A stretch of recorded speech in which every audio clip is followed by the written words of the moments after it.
BJP में ticket बंटवारे पर बवाल। 25 साल से पसीना बहाने वाले कार्यकर्ता नाराज, रिश्तेदारों को टिकट देने का आरोप। आप देख रहे हैं अल हिंद न्यूज।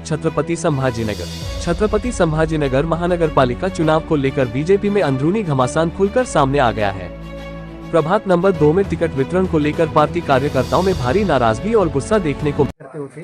कशी आपण समजूत काढली, काय घडलंय नेमकं? हे नाराजी नाट्य नव्हतं, ही एका कार्यकर्त्याची संवेदना होती। त्याच्या अन्यायावर जो झाला त्याचा राग आणि संताप होता।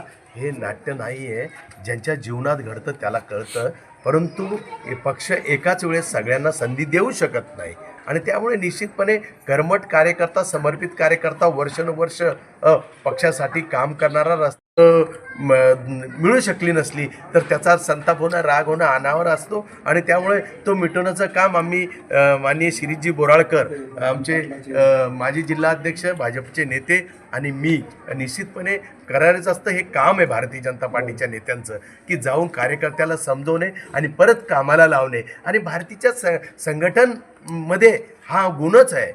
भारतीय जनता पार्टीचा कार्यकर्ता हा परत तत्परतेने कामाला लागतो आणि म्हणून त्याला जाऊन समजवणे, त्याचा खऱ्या अर्थाने त्याचे पेशन्स जागी करणे हे आमचं काम आहे। आम्ही ते दोघांनी मिळून करतो आणि आम्ही बधाण्यांपुरताच नाही आहे, ज्या ज्या कार्यकर्त्यांना संधी देता आली नाही पक्षाला त्या कार्यकर्त्यांच्या घरी जाऊन चहा पाणी पिणे, त्याची आणि कौटुंबिक परिवाराची जी मानसिक स्थिती झाली त्या मानसिक स्थितीला उभारा देणे आणि त्यांचा आत्मविश्वास वाढवणे आणि त्यांना परत भारतीय जनता पार्टीच्या त्याच गतीने कामाला लावणे। मग आता ते म्हणजे त्यांचं जे नाराजी होती ती दूर झाली आहे का आणि ते पक्षासाठी काम करतील का? भारतीय जनता पार्टीचा कार्यकर्ता नाराजी हा दीर्घकाळ ठेवतच नसतो, ती तेवढी नेत्यांपुरती व्यक्त करतो आणि तो परत भारतीय जनता पार्टीच्या कामाला लागतो आणि तत्परतेने गतिमान होतो कामामध्ये।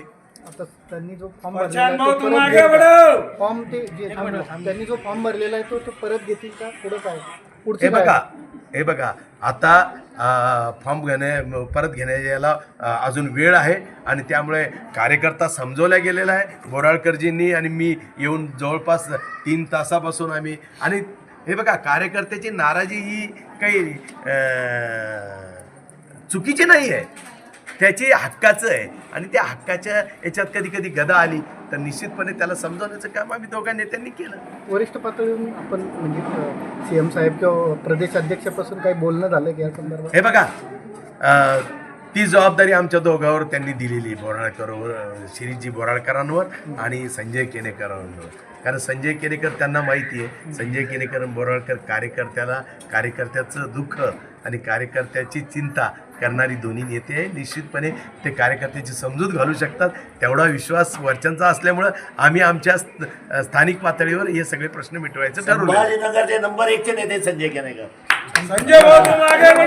त्यांच्यावर सुद्धा मला खूप विश्वास आहे। त्याच्यामुळे शितोडे साहेब इमर्जन्सी कामात होते, ते माझ्यावर फोनवर बोलले आणि थोडा वेगळा विषय होता, ते आउट ऑफ आहे। त्याच्यामुळे त्यांनी सांगितलं की मी तुझ्याशी सोबत आहेत, आम्ही तुझ्यावर अन्याय करणार नाही।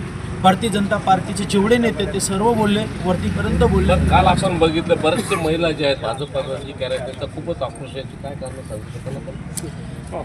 आता जो पद्धतीनं त्याच्या पद्धतीनं सर्वांनीच प्रत्येकालाच न्याय नाही देऊ शकत, पण कुठं ना कुठं ते न्याय देतील हा विश्वास आहे। तुम्हाला न्याय मिळाला पाहिजे, भेटन, मला विश्वास आहे, सर्व नेत्यांवरती विश्वास आहे माझे। टिकट नहीं मिला जबकि अपने और रिश्तेदारों को टिकट दिए गए, यही आरोप आज जमीन पर गूंज रहा है। प्रभात में किए गए ग्राउंड सर्वे में जनता ने भी दो टूक जवाब दिया। टिकट मिले या ना मिले, इस बार हम आजाद श्री प्रशांत भदाने पाटिल छत्रपति संभाजीनगर उम्मीदवार को भी चुन लेंगे।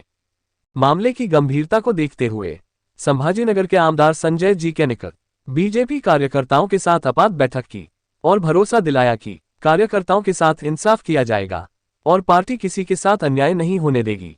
अब सवाल यही है, क्या नाराज कार्यकर्ता मानेंगे या बीजेपी को इस नाराजगी की कीमत चुनाव में चुकानी पड़ेगी? देखते रहिए अल हिंद न्यूज, सच के साथ जनता की आवाज।